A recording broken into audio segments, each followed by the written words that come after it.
the dark, I play my dreams. Permaculture flows like sweet streams. I'm the daddy with the know-how seed. Creating the world like it's meant to be. Permaculture, P-I-M-P, I'm the king. That's the love in everything. Bring a change, making it last. Join the permaculture. Welcome to episode 325 of the Permaculture Pimpcast, where PIMP stands for Permaculture is my passion. The only Pimpcast on planet Earth where we discuss permaculture, preparedness, and practical living. Permaculture, P-I-M-P, with soulful rays. In the Pimpcast, where we find our place. Oh, yeah. All right, this episode, as always, brought to you by Hickory Ridge Soap from TwoOldCrowsHomestead.com. Yeah, we're going to have them on tonight, Shelli in particular, and we're also going to have Jason from Kentucky Sustainable Living, but we'll come to that in a minute. Well, turn that simp into a pimp. That's what we always say with that Hickory Ridge Soap, and I'm about to be a sharp-dressed man tonight, and I ain't talking about the... oh, shoot, I almost said LL Cool J, but y'all know who I'm talking about, ZZ Top. I don't know why I thought LL Cool J.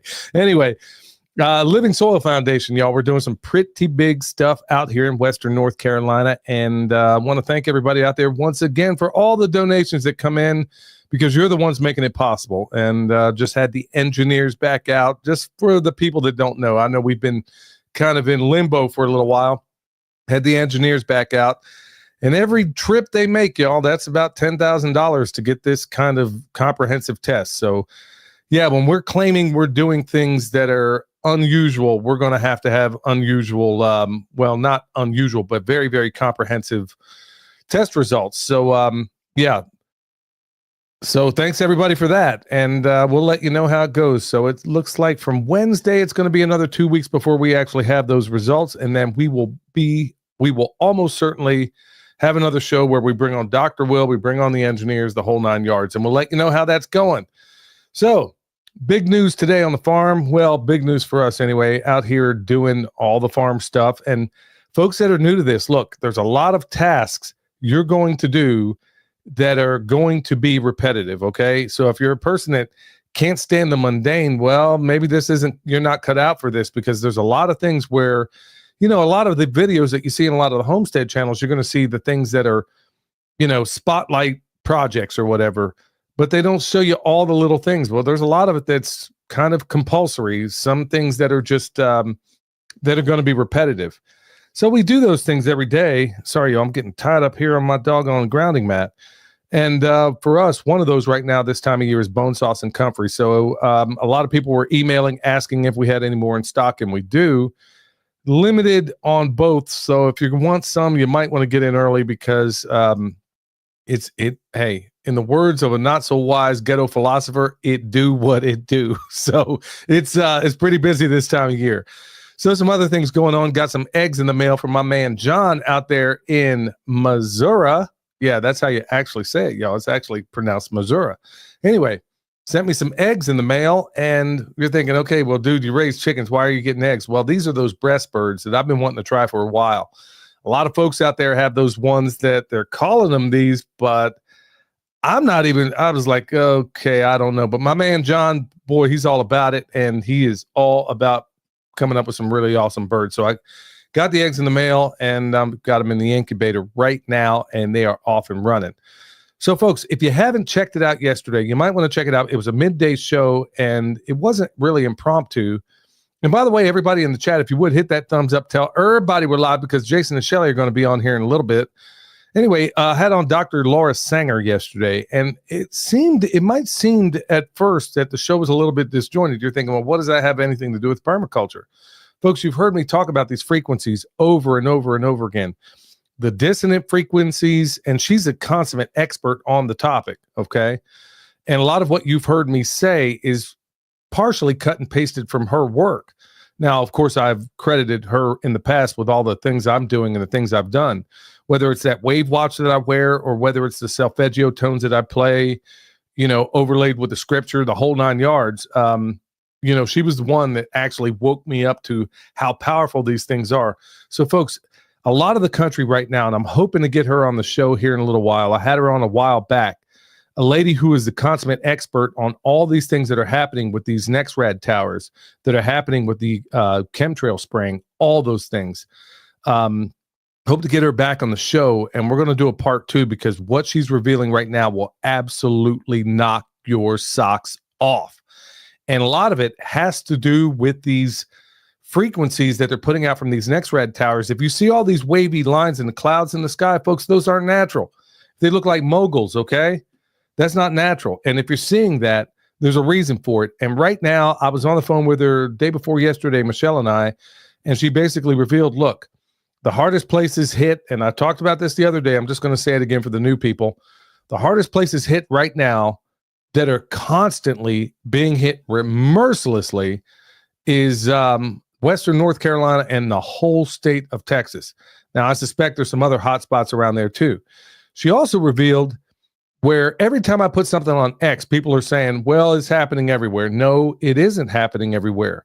It's happening in North America. Well, I can't say it's happening worse in the United States of Amnesia than Canada's number 2, Western Europe's number 3.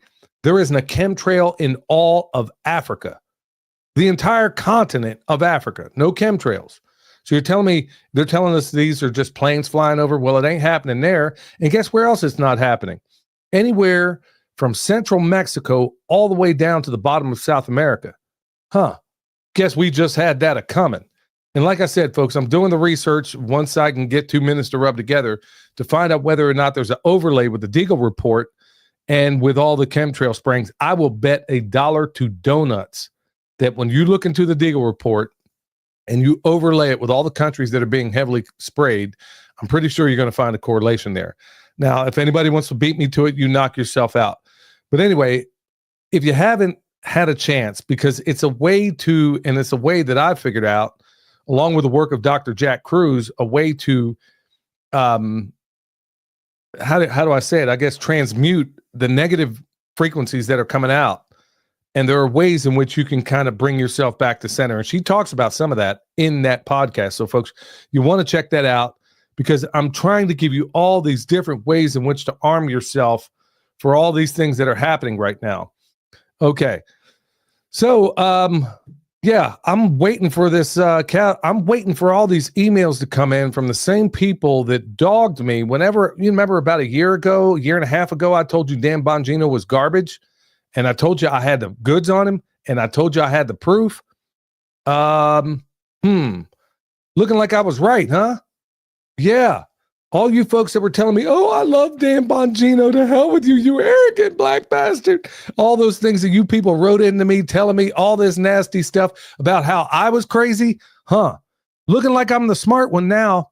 Look, everybody, and I mean everybody, that guy can't post anything on the X without them coming down like a ton of bricks on him. And everybody's just now finding out what I knew a year and a half ago. Okay. And I'm not going to go hash that again, but I'm waiting, like all the people that were dogging me about the jab, haven't seen any apologies for that, but I was right. And a lot of you were right. And all the people that were dogging me about Bongino at the time where everybody was singing his praises. And I told you, he is Sean Hannity light. He is a piece of garbage. And now everybody's starting to find it out. You got to wonder, was he on Epstein Island too? Was Cash Patel out there with him? I mean, what do they got on this guy? Because it sure is looking like I was absolutely right once again. And folks, I'm telling you, I'm right on a bunch of other things too. And I haven't even talked about a lot of them. But I'm going to keep my powder dry till I have a little more evidence. But like I said, Dan Bongino was scum. And I told you from the very beginning, that guy, I mean, even the people that were the most ardent supporters of the Trump administration are now calling this guy everything but a child of God. And he deserves it. Dan Bongino and Cash Patel, why don't we just call them Harold and Kumar? Harold and Kumar go to the FBI. Is that going to be a sequel or something? I don't know. But anyway, these guys are looking like complete dummies over there right now. But anyway, they're not dummies. They're just sold out. And there's some people that got the goods on them. All right, so Redemption Shield, 10% off with promo code PERMA. Remember, I stay G'd up from the feet up, and that means grounded. And you know where you can go to get that. So 10% off with promo code PERMA at Redemption Shield. That Wave Watch, folks, anytime you see me out and about, I promise you. Now, on the farm, I don't use it as much anymore because I don't want to overuse it and desensitize my body. Michelle swears by the doggone thing. And a lot of other people out there that have bought it. I haven't heard from anybody yet that purchased one that was regretful about it, folks. Like I said, I wore that thing for probably 5 months before I ever even told you about it. And everywhere I'd go, people would say, dude, you need to get that off your arm. They thought it was an Apple Watch. It's not. It's a Wave Watch. And it shoots out those solfeggio tones like Dr. Laura was talking about yesterday.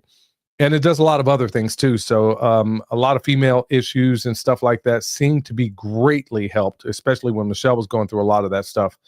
So anyway, Wave Watch, Billy 100 will get you $100 off. And then remember, Harvest Right has their deal going on from now till the end of May. So May 31st. So it's coming to a close. And look, I got my guests on right now, but I want to not read this article because I don't want to take time. These guys are waiting and I don't want to hold them up, but I do want to cover this one thing because it's on the heels of what I was just talking about a moment ago. This one came from Natural News. It says sunlight supercharges immune cells. Study reveals daytime boosts infection fighting power. Okay. All right, folks. Every time I find another hack, a biohack, or anything like it, I've been telling you about it religiously. And one of the ones that Michelle and I both do and have been doing for some time now is ever since I discovered the work of Dr. Jack Cruz, and I wish I could remember the name of the lady who turned me on to this guy. We've been doing it religiously every single day. And then when you get into his work, now, I would typically, during the course of a day, I'd have in my earbuds all day long. Now, I was using those ones I thought were safe. I don't use them anymore. If I can't listen to it without earbuds, this is the only time you're going to catch me with earbuds or anything around my ears these days. That's partially due to his work and what it's doing by screwing up the melanin in your semicircular canal, which is inside your ear, or wearing sunglasses outside. Worst thing in the world you can possibly do. I mean, absolute. And then Dr. Alexis Cowan, she's also saying the very same thing that, when I was doing construction, man, we wear sunglasses all the time. You got to wear safety glasses. So you figure, well, why not just put on sunglasses? Absolute worst thing you can possibly do. And putting on sunscreen, all these other things. Look, folks, I'm not going to go down the whole list of all of it, but there's a series of things that you can do that can greatly enhance your health and move the needle in a positive way. And one of them, and it's what we do, we were already doing it anyway, is getting up at the crack of dawn, getting out there before the sun rises and watching the sun rise, because it sets up the TCA cycle. Your pituitary gland, which is in the back of your eyes, man, it's getting supercharged. It's telling your body, okay, it's time to begin the day. And then the only way to do it is through natural sunlight.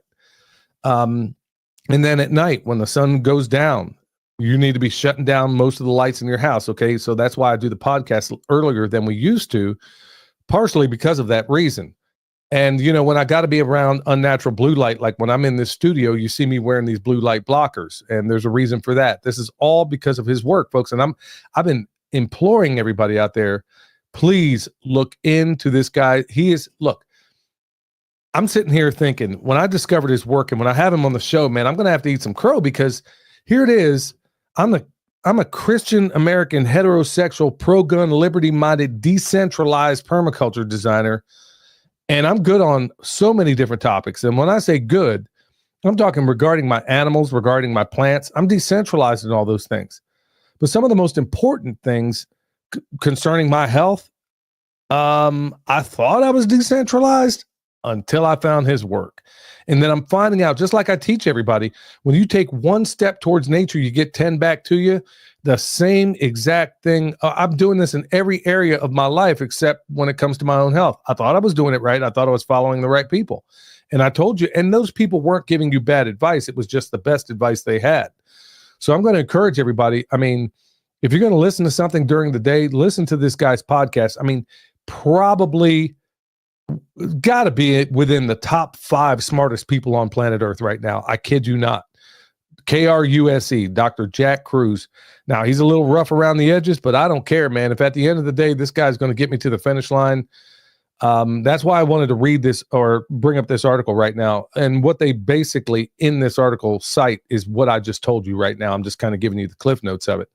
So go out there, get that morning sun. If you can't do anything else, and do it while grounded if you possibly can.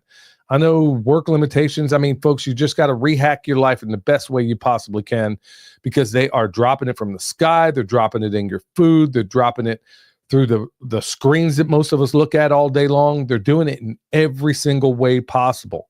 And I'm letting everybody know what I find out, the things I'm doing. And folks, I got to say, it's moving the needle. My sleep is much improved. I'm not getting tired midday like I normally was. I mean, I do at times when they're really, really chemtrailing and stuff like that. But yeah, this is one of those hacks that everybody should know about. So Dr. Jack Cruz, KRUSC, hope to get him on the show. Well, speaking of getting on the show, yeah, let me go ahead and add them to the show right now. We got Shelli and Jason. How you doing, Shelli? I'm great. How are you doing? I'm good. How are you, Jason? Doing good. How are you? Good to see y'all again after all this time. It just seems like forever and a day. Well, hey, I got to ask you. I'm sorry. Go ahead, Shelli. I said it's been a while. Yeah. Yeah, it has, but it's good to have y'all on. In fact, I need to start promoting your festival that you got coming up. But before we get into any of that, man, we do weird stuff on this podcast. I talk about everything from farming to politics to geopolitical things and health, you name it, all of the above, because I think we need to be aware of all of this stuff. And speaking of being aware, it seems as if the entire country has forgotten about what's happened right there in Kentucky. Jason, why don't I start with you? Actually, let me take that back. Ladies first. Man, everybody's going to think, what kind of Southern gentleman am I to not start with ladies first? Shelli, apparently there was a great, well, why don't you tell it? I mean, a series of events have happened up there, and absolutely nobody in the media is even saying a word about it. Well, I mean, we had some really horrific tornadoes that came through. If that's what you're referring to, that's the only thing that I can think of recently that's been just horrible. One of them touched down in Somerset, Kentucky, which is about an hour east of me. And then it hopped over and hit London, Kentucky, like made a straight line through the Daniel Boone forest, tore down everything in that forest, and hit London, Kentucky. And oh my gosh, I don't know what the death toll is. Jason, do you know? The last I heard, it was like 24 or something like that. Yeah, last I checked, it was over 20. Yeah. So it's amazing. You know, when I first got in, you know, when I was waiting backstage, you were talking about storms hitting Western North Carolina and Texas. The intensity of these tornadoes that is coming through, and most of the storms that we get are coming from Texas. Like when they're hitting Kansas and all of that stuff, Texas, it's moving up our way. But the intensity of the storm, it absolutely levels houses. Like it doesn't, you know, used to, you know, you'd be scared if you were like in a trailer or something like that. Now it doesn't matter. Like stick-built homes, very well-built homes, it is flattening them. If you can't get underground, you're in trouble. So me and a girl that I work with, we were talking about this the other day, and we're like, you know, like what is happening what is happening? One, that the whole Hurricane Alley has now shifted, and, you know, Kentucky is part of that. How does that happen? I mean, and then the intensity of the storms, they're just, they stay on the ground for a long time, and they're massive. I don't know. And you know, maybe it's just like a cycle thing. Maybe it's like ever so many, you know, years or whatever, that's what happens. You just have big storms, but I don't know, like, you know, with the stuff going on where you're at, this isn't normal. This is not, I don't know what to think about it. Well, Jason, I just put on the screen, and for all the people that are listening in the audio format, God Picks the Kings wrote down geoengineering. That's going to be my vote. What's your thoughts on all this? That's mine too. And William and I had a conversation about it the other day when he was headed to Colorado. We were on the phone for almost an hour talking about it. He goes, "What kind of minerals do y'all have in Kentucky?" I was like, "Heck," I was like, "I'm beginning to think we've got lithium too." Oh my Right? goodness. Oh my gosh. And he started laughing. Like, what are they after? Yeah, and I'm like, I know we got all kinds of coal, but we came to the consensus that we probably got a lot of lithium here. But I'm with Shelly. It does seem like Tornado Alley has shifted, whether that is natural or whether it's man-made. And honestly, looking at all the stuff, I think it's probably man-made. I just don't understand why. It does. It seems like Shelly said the storms are getting more intense. We're getting hit more and more.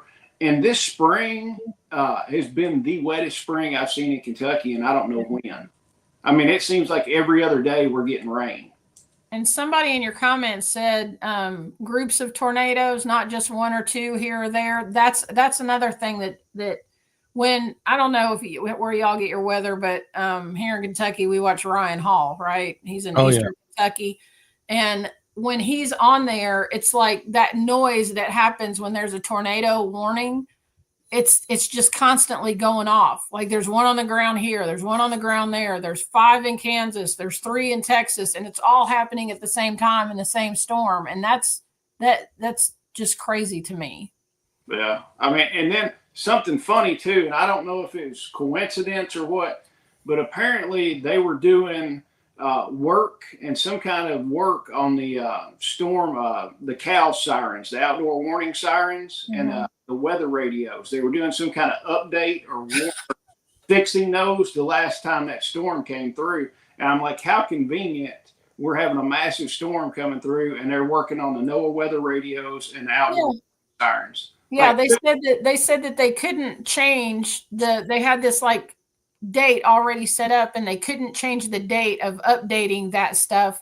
And I'm like, what moron picked the middle of spring to do the update on the weather radios where people can't get notification that, there's a storm barreling down on them? Like what idiot was in charge of that call? I'm not believing for a moment that it was an idiot in charge of that call. I think this was absolutely orchestrated, and I'll tell you why. Right. Every single time you have something of this caliber or something that goes down like this, you've seen it on 9/11. You've seen it on the 323 attacks. I can't remember, in London. Every single time some great calamity unfolds like this, there's always a drill going on at exactly the same time. Right. This is in fact, Webster Griffin Tarpley wrote a pretty impressive book. I'm pretty sure I got it in the library down there, where historically, it is an impossibility for all of these coincidences just to happen at exactly the same time that all of these great, whether it's some great conflagration or whether it's some sort of weather event or whether it's some sort of mass shooting, there's always a drill going on simultaneously when these things unfold. So I'm not believing at this point. At this point, there is nothing that shocks me anymore. But now that you told me that, I'm like, okay, now I'm reasonably sure that this was going off. And then, of course, if I get with Ariana Masters, I'll bet any amount of money, because she's actually the one doing some of the most pivotal work on this thing. I will bet any amount of money if I talk to her, and I got her and Dane Wigington on speed dial. I bet if I were to get with either one of them, and I wish I had before we got on this call, I bet either one of them would tell me that exactly as that stuff was going on, A, you were probably hit with tons of chemtrails dropping from the sky, and B, I'll bet the next rad radar towers, just like here in Western North Carolina, that just all happen to be steering these storms in exactly the way. It's beyond coincidence. And there's a lot of this stuff. It's starting to get noticed right now on Twitter. People are really starting to wake up when RFK Jr. is on with Dr. Phil, and people in the audience, when it's time for Q&A, they're asking, hey, what's up with all this stuff they're dropping from the sky? And what's up with all these crazy storms that are popping up in places that they shouldn't even – who ever heard of a freaking hurricane in Western North Carolina, right, dropping all the water? Or like you said, in Kentucky, I spent enough time in Kentucky. And believe me, I grew up in Oklahoma. I know what a May 3rd tornado looks like. It was the worst tornado ever, and I was there for it. And, you know, I mean, like you said, Shelly, in the very beginning, it's always hitting some trailer park. And of course, Channel 9 News is out there waiting. They get some old boy coming out there with no shirt on. You know, he comes out with no shirt on. And then I remember like it was yesterday. Of course, the one guy they got to talk to, he comes out. And of course, there's a disaster of a trailer park behind him. And they said, well, what was it like, sir? He says, I don't know. All I saw was cigarette butts and beanie babies flying around. So, but that's how it would always go. And it was always in my neck of the woods. I have never heard of this kind of stuff unfolding in, you know, Kentucky, for crying out loud. I mean, you know, you guys are definitely not Oklahoma, but how's things unfolding right now? I mean, are people getting back on their feet the best they can, or is it still, has the government helped out any, or are they just slow rolling that thing? I know I talked to Kyle. Kyle's the executive director of Grindstone. I was going to go over and help Grindstone, but I had a family death, so I couldn't go. I've been tied up with that. But I was planning on heading over there. But Kyle and I have been talking, and he told me, he said, honestly, he said, I don't know how long we're going to be here. He said, there are so many people over there volunteering right now. He said, London is swamped with people. And he said, I don't know how much longer we'll be here just because there's so many people here doing stuff. So Grindstone, if y'all want to go, check Grindstone on Facebook, Grindstone Ministries. They update most of the stuff on Facebook. They've got a video coming out almost every day. Actually, there's a boy came in from Arizona. He was on his last leg on his car. This boy came to volunteer. They fixed his car up for him and baptized him yesterday. Wow, man, that's some one-stop shopping. Yeah. Get your new water pump and get dunked. All at the same time, man. I like the way that sounds. Man, so I mean, are there any efforts out there? I mean, as far as I'll move on here in a second, but I want to make sure I touch this because these things have already, I mean, you consider what happened in Lahaina. Nobody's talking about that anymore.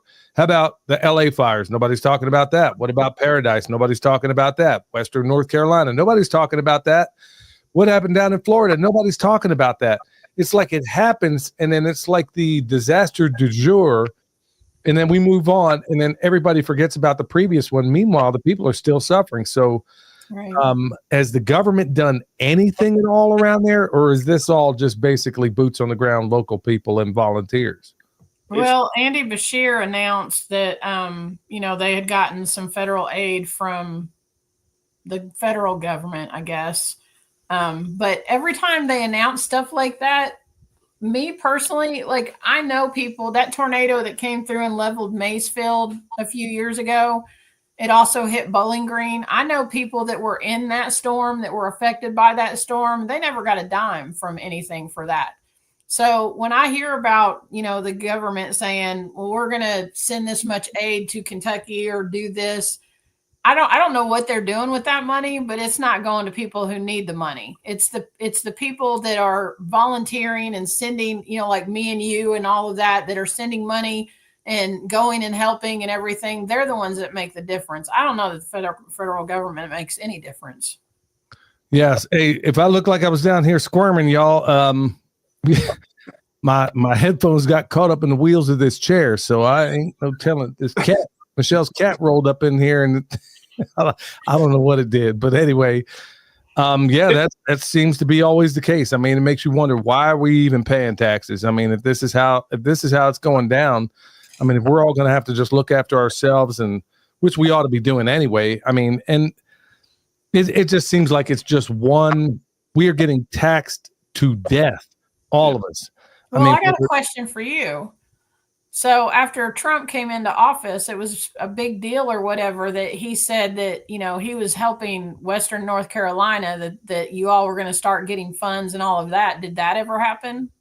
Yeah. So I'm glad you brought that up.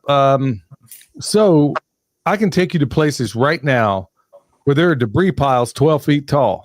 I haven't done any videos as of late. I mean, I did it first, but I didn't want to look like a lot of the other gratuitous, media people out there that were just looking for content just to put out there. I did it at first, and then I just kind of laid off. And I've been thinking about, I'm glad you brought that up, because I could take you to Swannanoa, which I just drove by a couple of days ago. And it looks like it happened yesterday. I can take you to some other places where there's people still living in tents. I can take you to all, the place where Trump actually hit the ground in Swannanoa. I knew the people over there that were in very close proximity that were in that community.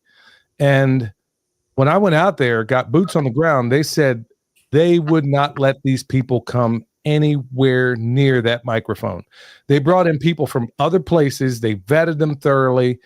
And then when Trump got up to the microphone, I'm like, okay, all those people that got up there and spoke after him, they weren't even in that community. I mean, they weren't even in the Swannanoa. They wouldn't let anybody in that community talk about, because had they let them get to the mic, man, people want to call me a conspiracy theorist. Well, they were going to tell you exactly how the cow ate the cabbage, and they didn't let them in there. So they brought in people that they vetted thoroughly. It was a dog and pony show. But to your point, as far as whether or not we've seen any of that money, if there's been any evidence of it, then I haven't seen it, because I can take you to bridges completely still washed out, debris piles, as I said. I mean, roads that are, it looks as if Godzilla walked all over this place. Yeah. And it doesn't look like the needle has moved in a lot of places at all. And with all the talk about all the money that came in, now, it wouldn't shock me if there's a massive misappropriation of funds. Maybe it got delegated here, but it's never seen, if it's doing anything, that I can't tell it. But the only needle we see moving around here is happening by people in small communities, and by and large, everybody's sort of forgotten about it. Meanwhile, there's still people, they've changed the regs and everything. Folks that were building in a certain place, all of a sudden they can't build there.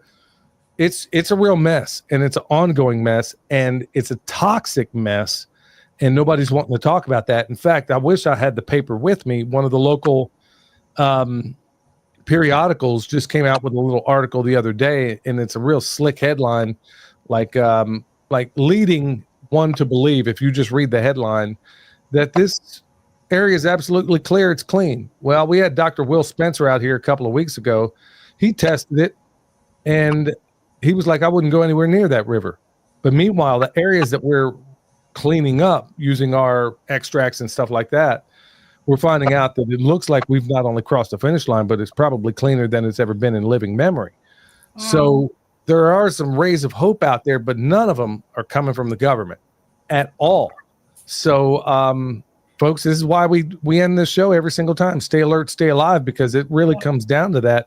And it comes down to people like Jason and Shelli who build resilient communities around themselves, where they cross-train one another, and they do some incredible, incredible stuff. So that's what we're going to get into next. So I'm sorry, go ahead, Jason. One thing, I live right outside of Bowling Green. Bowling Green and Warren County have gotten hit with some pretty good storms. Like, I've got a couple treetops down, but nothing major, nothing I can't take a couple days and clean up. And there's some bigger trees scattered around, but there's not like devastation. I think we had in the north end of the county, I think we had a little bit of like pea size or marble size hail. So nothing bad. But right down the road at one of the community parks, there's a FEMA headquarters set up for people to come in and get money for disasters. And I'm like, we didn't get storms that bad. I'm like, if you've got to go in and get FEMA money to cut up a tree, you're in pretty bad shape. So I don't understand why we've got a FEMA place set up for disaster relief in Bowling Green when there's not been that much damage. And isn't that money that FEMA gives out? Don't you have to give that back? Isn't that what you all had to do in North Carolina? Yeah, nobody wants to talk about that part. Supposedly that whopping $750 bucks. What that get you groceries for? If you're lucky, maybe a month for a couple of people these days. So supposedly that was a loan, and supposedly a number of people are just absolutely, there's some destitute people out there. There's some people in a bad kind of way, and it looks like we've just been targeted. It looks like every single time you turn around, there's some disaster going on somewhere, and we start seeing, and folks, I'll bring the receipts. I brought the people on the show before. Dane Wigington, probably the foremost geoengineering expert in the world. And like I said, I can call him up anytime. And the stuff he's telling me, a lot of this stuff hasn't seen the light of day, but the stuff he's telling me, if the general public knew about it, it would probably knock your socks off as far as what they're doing, how they're doing it. And you got to start asking yourself, well, why? For what? What's going on? Is there something they want there? Are they just are we the carbon they want to reduce? I mean, you got to ask all these critical questions. Yeah. But when you get down to brass tacks on all this, I mean, it's good. I'm struggling just to get people to even care. Like within the region I live, everybody bought it when the local paper came out and said, everything's clear in North Carolina. There's no toxins. The river's fine. Go down there. We did the testing. Bear Independent did his testing, came out nasty. The engineers we hired came out, did testing, came out nasty. Dr. Will came out, did his testing. All of it came back nasty. It was 180 degrees out of phase with what they were telling us. It showed, honestly, that it was a toxic and still is a toxic mess around here. And meanwhile, the paper and the powers that shouldn't be are telling everybody, oh, it's all good. Go jump in the river. People are floating this river right now, and it's still a toxic mess. And when we came out and said, whoa, what they're telling you is a manufactured lie. That's not what's going on. All of a sudden, everybody came down on me.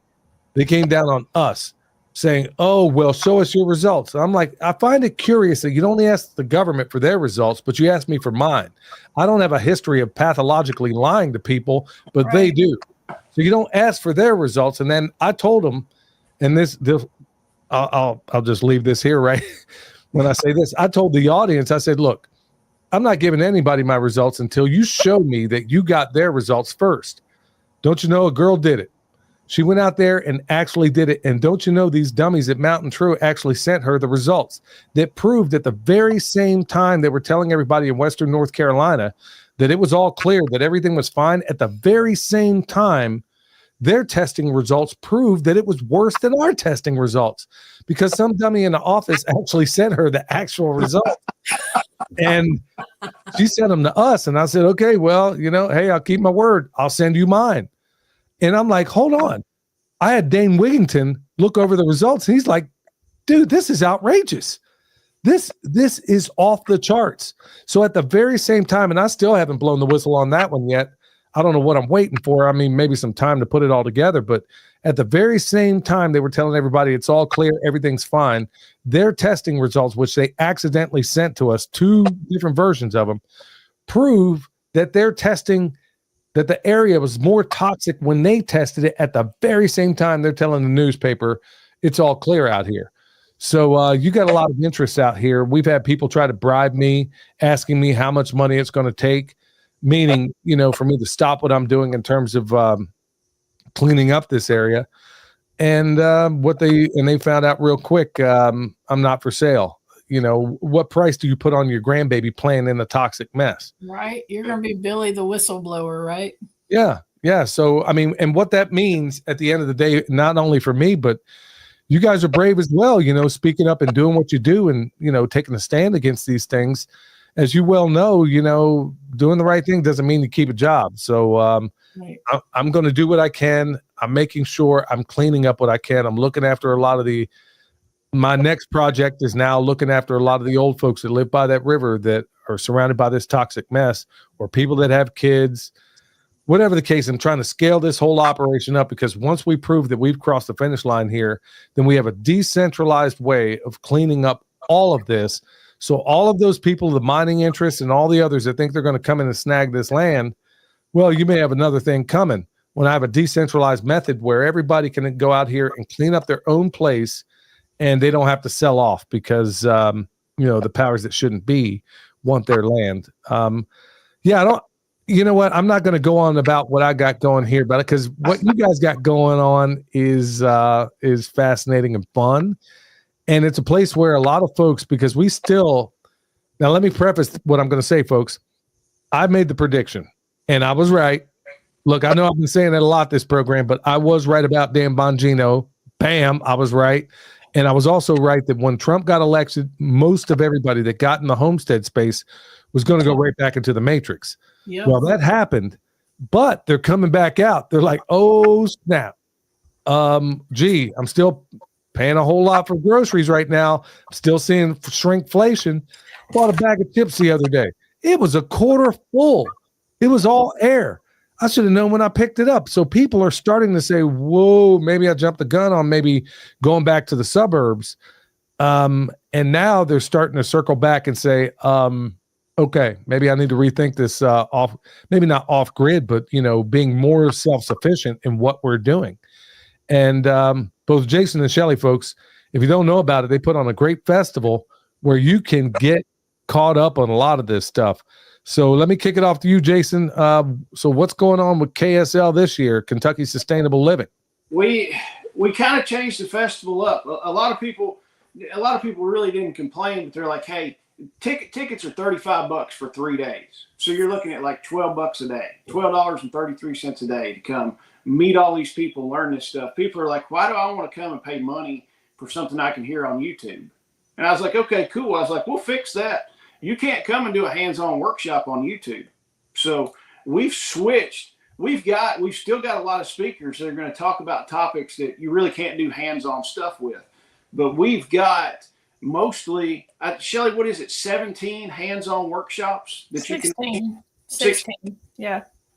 Everything, honestly, from how to make sourdough bread, how to cook on wood stoves, how to pick locks and get out of handcuffs, to medical stuff. It's crazy. And Shelli can name off a bunch of the workshops, but we've switched it up. Instead of sitting in a seat listening to a guy talk about it, you're going to sit in a seat and do the stuff, and people are going to do hands-on and show you how to do this stuff, and not just something you can get on YouTube. You can't get this stuff on YouTube. So is everything, Shelli, I mean, is all of it like a la carte sort of thing, like you pay for the training you want, or is it like there's no general admission? How does it work? You pay $35 to get into the door. That gets you in for all 3 days, and the workshops are all weekend. I've actually got it scheduled out where every workshop but 2 of them, I think, will be happening once a day, all 3 days. So if you miss it on Friday, you can get it on Saturday or get it on Sunday. $35 pays for it all. What? Yeah. And we've got, so like Jason said, we've got a girl teaching how to do sourdough. We've got somebody coming in teaching dog training and using dogs for security. William will be there teaching composting. We've got somebody teaching how to process chickens. We've got a guy that's doing bushcraft and intro to knife, using knives. We've got a guy teaching canning. Bruce DeVries is going to be there teaching biochar.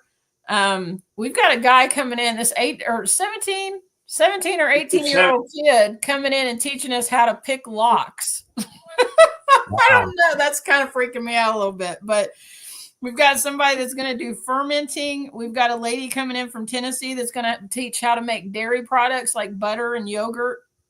We've got a guy coming in teaching land navigation. And another one coming in doing beekeeping, cast iron cooking. We're going to teach you how to make bacon and sausage, how to use a chainsaw. I mean, there's just all kinds of stuff. Man, that's what I'm talking about. Somebody wrote in there, 35. They said, well, I'm cheap, but man, $35, man, that's pretty inexpensive. I can't imagine anybody complaining for that, on a price like that. They're also asking, do you have a flyer for the event? They'd like to share the opportunity.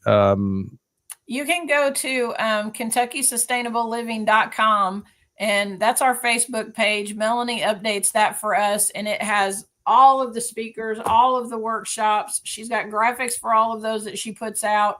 And I just finalized the schedule, so that's going to go up. And then what else? You can also go to KentuckySustainableLiving.com and get on our newsletter. You can sign up for our newsletter, and that goes out weekly, and you can get updates there as well. So, and if you sign up for the newsletter, you get 10% off ticket prices too. Yes, you do. Wow. So yeah, that's kind of hard to beat. But folks, I mean, one of the big elements that you find, because I met Jason and Shelli both at different events. Folks, they didn't mention it so far, but we're going to get into it here in a second. one of the best things about going to a lot of these events is when I go, I'll be honest with you, half the time I miss half the classes because I'm too busy chit-chatting with the folks that I met at the previous events or the last times we were at. Yeah. So It's there's like a a whole lot of family reunion. exactly. It's exactly what Shelly said. It's like a reunion, a homecoming to a certain extent, because you're coming across friends that you may have met at another festival, and then you wind up meeting at these other ones. And in fact, a lot of us seem to go. I mean, correct me if I'm wrong, Jason, but a lot of folks seem to go to these things, not even so much for the classes, but for the community. Yes. I went to a lot of other festivals, and I don't listen to the people speak. I'm sitting back talking to people that I hadn't seen in 6 months or something like that. And it's like, hey, let's hang out. We'll catch it on the replay. Or one of the guys that's speaking, I know him, and it's like, hey, you can give me the gist of what you're going to talk about while me and you are just sitting here talking. And that's the awesome thing. I enjoy the people that come to it. I just talk and talk and talk, and I'm done by Sunday afternoon. It's like I don't want to talk for a week. So, and hey, also people are looking at it. It's July 18th, 19th, and 20th, and people are going to be like, "Oh my gosh, Kentucky in July is horrible. It's 70 degrees. We've got air conditioning. The whole event is air conditioned. The only thing that will be outside are the food trucks." So it's going to be 70 degrees. Well, the food trucks, and then also the cast iron cooking and the biochar making, because the lady that runs the venue will not let us build a fire in the building. Which I don't know why she won't. Right.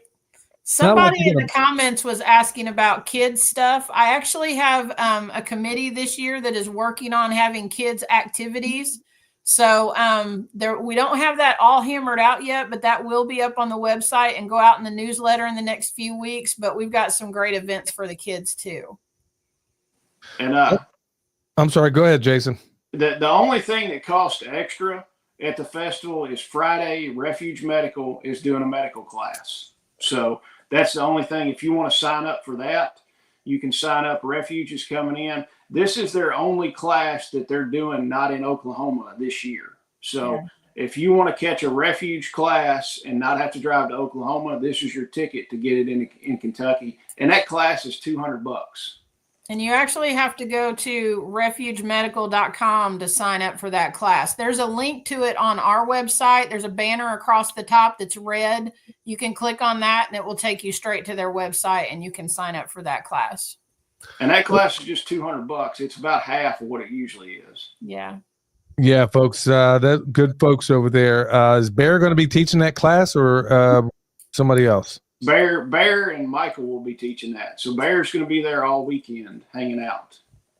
Oh, folks, you're going to want to definitely go. William's going to be there. Bear's going to be there. Shelly and Jason are going to be there. I wish I could be there.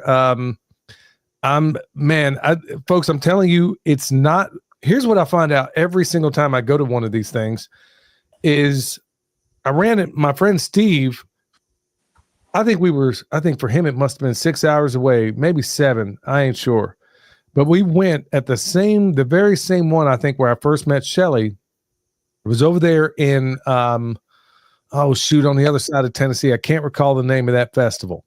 Back to the Land. Back to the Land. That's where, Shelly didn't forget anything, y'all. I'm telling you what. She should have been a pimp because pimps don't forget nothing. But she is. Permaculture is her passion too. But anyway, Shelly, when I first met her, I was like, man, we were still kind of new to this area to a certain extent. Didn't know a whole lot of folks around here. I drove 6 hours away only to find out that, hey, I'm meeting other people that live within 30 minutes of me. And it's crazy because you meet community at places like this. Yes. You drive all that way just to find out, hey, there's somebody just down the road from me, and I wouldn't have never found them any other way. So, and then you build some lifelong relationships out of these things too. Yeah. Oh yeah. I mean, it is. And we've had people, one of our friends in KSL, he lives in Northern Kentucky. He was there at the very first festival. He met a couple that lived like 15 minutes from him. They would have never met if it wouldn't have been for that. Yeah. And it happens at every festival. You're going to meet somebody that you didn't know live right down the road from you. And it's happened to me. People that I didn't know that live 10 to 15 minutes away were interested in the preparedness and homesteading stuff. That it's like, hey, I didn't know you were into that. And it's like, I didn't know you were into it either. So. Well, and we met Darren and Patty at that festival, the one that you're talking about. And Randy and I just went up to a festival in Northern Ohio at the beginning of May. Darren and Patty drove out from Kansas, and we and then also the Hudsons. They came over from, because they were at that festival too. They came over from Pennsylvania. We shared a Verbo and went to the festival and spent the weekend together. And those are all friends that we made at that very first festival. And now we're just like we talk, Patty and I talk all the time and everything. I mean, you make some great relationships. Yeah, you do. And the best thing about it is that whenever you go to something like this, folks, you're going to find out that the breaking in period, when you meet, okay, let's say you start a new job. These people are maybe 180 degrees different from you. But when you go to a festival like this, you're already joined at the hip because you're already at a place where you already share that interest. Yeah. And you just go up to anybody. I'm telling you, you can go up to the most introverted person at something like this. And let's say you yourself are kind of introverted. You can go up to them, look, just ask, so, hey, what is it you do? And then bam, just like that, you're going to make a friend, because I mean, it takes, there's no feeling out period. There's no, hey, am I going to get along with this person? Do we have anything in common? You already got a lot in common by the fact that you're at this very same thing. Exactly. So if you're a person that's looking for community, and just like Shelli said, you know what? I now have friends all over this doggone country just because I would go to these things. And like I mentioned at the beginning of this podcast, I got a friend out in Missouri right now, just sent me out some of these breast eggs that I got in the incubator right now. Wouldn't have met him had I not gone to, another festival out in Kansas. And then people that I've met that are up in Michigan, people that I've met that are all over this country right now, because all of us to a certain extent might feel isolated in the areas where we live. And we go to these things, and then all of a sudden it's like you don't want the weekend to end, because you're in the company of a bunch of people that don't think you're crazy. Right. Yeah, exactly. You're right. Oh yeah, you're living on a high all weekend long, and then Sunday comes and it's just like boom, you're off that high. And it's like this. Like, we got to go home now. Yeah, you get the real world. But like Shelli said, you exchange numbers, you wind up meeting up at another place, and then you hug, and then when you go to this thing, this is why half the time, I mean, I'm starting to wonder, man. I mean, when I go to these things, I usually, like the one I just went to in, oh shoot, man, I've got to so many of these doggone things. Like the one out in, I think I missed all but one class. I think I missed every single class that was out there, because I'm over here talking to this person, talking to that person. They're talking to me. And yeah, I mean, if you want to go to the classes, that's fine. And there's a lot of classes I would love to go to, but honestly, for me, being in the company of people that I know at least understand me. I know I'm a weirdo, but you know what? They're weirdo. It's like an aisle of misfit toys. Right. We're on the aisle of misfit toys. Hey, but we've all got 5 fingers and 5 toes on each hand, right? We don't think you're a weirdo, Billy. We're right there with you. Well, we can all be weird together.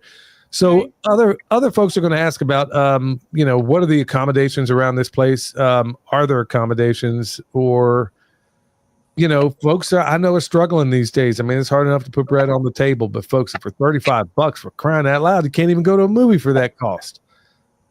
There's 28 RV spots that we have, 28 spots where you can bring a trailer and a camper and hook up there. It's on the website. Western charges us for that, so we have to charge for that. But Bowling Green's a good-sized city, so there's all kinds of hotels. KOA has tent camping, which in KOA I think is like 5 miles away from the venue. So you've got that. But yeah, there's plenty of hotels and motels in Bowling Green. And there's plenty of Airbnbs and Verbos and stuff too, if that's your choice. Yeah, and you know what? If you wanted to get there early and look around Bowling Green, I mean, you got the Corvette Museum. They even got the Corvette factory over there. I've worked there for probably, I don't know, maybe 8 months, I was living in Bowling Green, actually in Cave City. That's where I was, and then speaking of Cave City, not far from there, you got, what's that big underground caverns they got up there? Mammoth Cave. Mammoth Cave. That's right. You got a lot of other things around there. Let's say, you're going to go there. You want to make something out of it. Well, the kids are out, whatever the case may be. Take them to the Corvette Museum. Take them up to go see some natural wonders. I mean, they still don't even have those caves all the way mapped out as I understand it. No. So, yeah, like Jason said, you better be watching out for people with 6 toes and fingers down in them holes, waiting for Gollum to snatch you up out of there. You never know what's going to happen. Is there anything else you'd like to leave folks with before we bring it to a close? I mean, what else they should know about coming to this? I've got 2 things. One, starting in June, the whole month of June, if you buy a ticket for the festival, you're registered to win a refuge class. That'll be in the month of June. So if you buy a ticket starting June 1st, you're registered in to win one of the refuge class. And that's even if you buy multiple tickets. So say you buy 4 tickets for the festival, you'll get 4 entries for that class. And probably, Billy, you've been involved with the first one we did. Probably the most important thing we're doing is Saturday night is a charity auction for Caleb House, which that's Bear's Child Sex Trafficking Rehabilitation Center. He's building a center in Oklahoma to rehabilitate children that have been trafficked. So we're doing Saturday night, we're doing a charity auction. This is open to the public. Whoever wants to come can come to the auction. We're going to auction stuff off. We're going to have a teriyaki and sushi food truck there. So if you want to buy food, you're welcome to buy dinner there and then come and sit down in the arena, and we're going to have an auction for Caleb House. So, Billy, you were at the first one we did for another one. There was not a dry eye in that place, was there? No, sir. That was boy, that was really something. And I'll tell you what, I couldn't have been happier about it because everybody dug deep. And I will say I walked out of there broke because I spent every dime I had because when Shelli got up there and was talking about, and it was so heartfelt when Shelli got up there and was talking about the awful things. Folks, this is why these festivals and stuff like this is a party with a purpose. When she got up there and she's talking about the awful things that happen to these kids, folks, if you can, I don't know how anybody can hear this and not be changed in a massive way. In fact, I'm getting a little bit choked up even talking about it, but the fact that there's so many people out there that are willing to break bread, and I mean money, in a big way to try to move the needle just a little bit in trying to stop what once again should be our government. I mean, you can't seem to find, they couldn't find bin Laden forever in a day, but they could find Gaddafi's gold. They can't find who killed Epstein or if he did it at all, but somehow I forget the number of kids that just go missing, absolutely disappear in I mean, these kids aren't X-Men, man. They're not, just disappearing one place and going somewhere else. There's a giant operation unfolding right now, folks. And I think like everything else, I don't know what's happening, but like right now on social media, it seems like across central Kentucky, there are teenagers disappearing right and left. Yeah.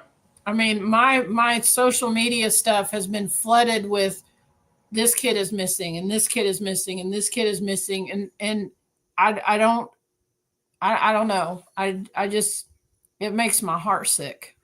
Mine too. And I tend to agree with Tammy. She says our government is involved. I mean, I don't know how they can't be when you have all these kids crossing the border or the ones right here that just disappear into thin air. Folks, you can't be, but look, this is how you move the needle. And this is why when you have selfless people like Jason and Shelli putting on something, and believe me, margins aren't that great when you put on a festival. They do it for the love and for the love of people, and to create something that's worthwhile and also make it a party with a purpose, which is exactly what they do with these things.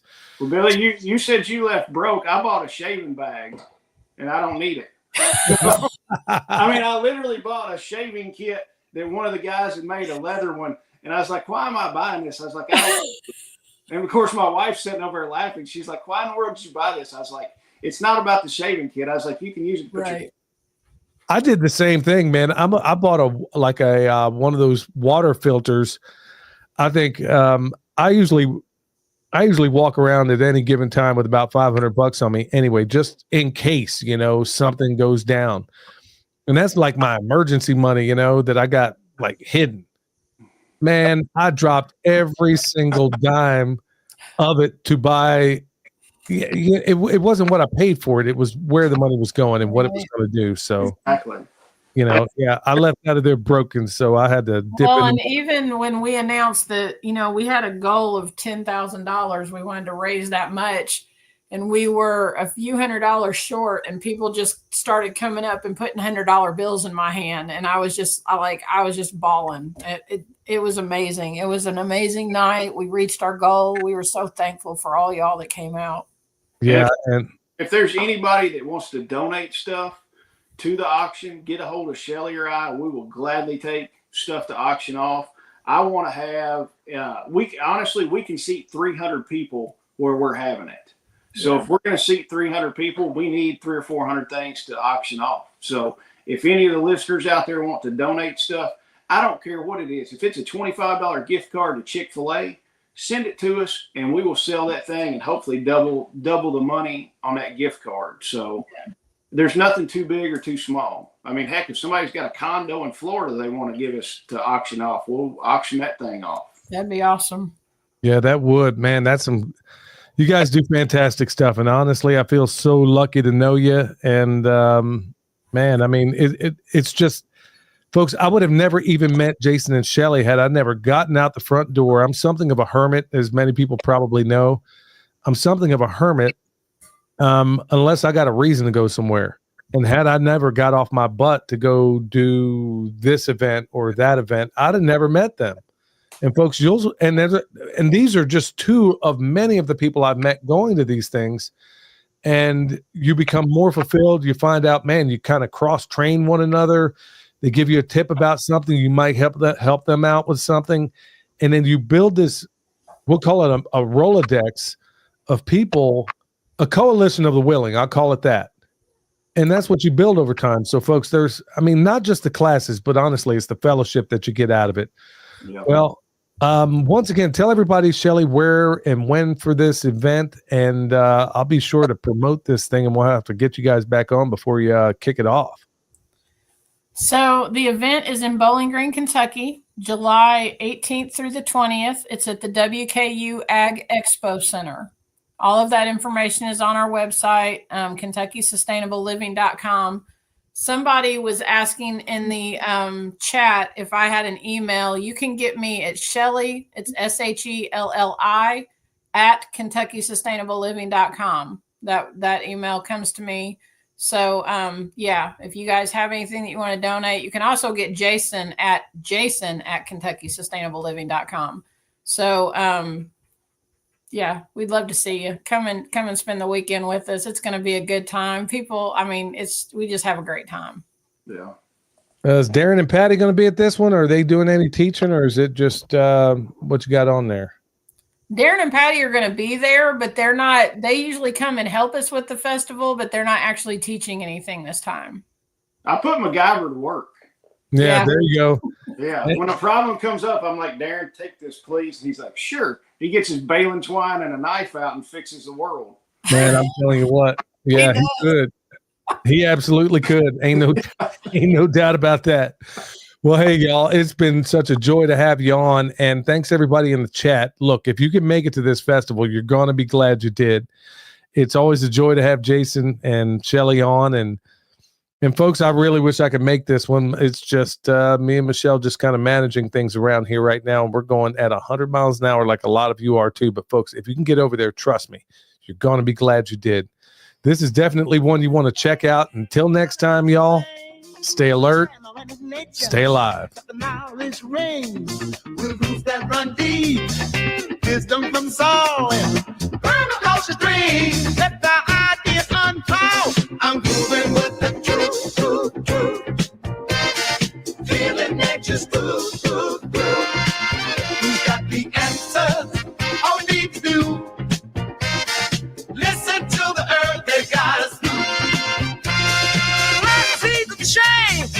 watch the world spin. From the smallest sprout to harmony begin. In the cycle of life, where the magic's alive. Tune it to the beat, feel the vibe and thrive.